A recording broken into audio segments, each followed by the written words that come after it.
आज तारीख 21 जानेवारी 2025 रोजी पहाटे मला स्वप्न पडलं. चित्रपटसृष्टीतील महान अभिनेता अमिताभ बच्चन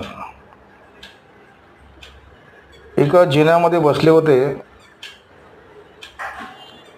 मी वरून खाली आलो जिन्यावरून आणि मला म्हटलं की मला जायचं आहे पलीकडे, तर पाय काढा. तर ते म्हटले पाय मला काढता येत नाही, माझ्या पायाला दुखापत झाली.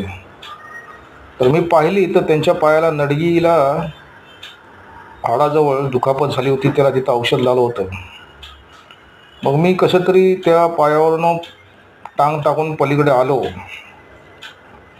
त्यावेळी माझ्या खिशामध्ये असलेल्या फुलबाजाची जे सळी होती ते खिसा फाडून बाहेर आले. त्यामध्ये फटाके होते. दिवाळीचा सीझन असावा असं त्यातून सूचित केलं गेलं आहे.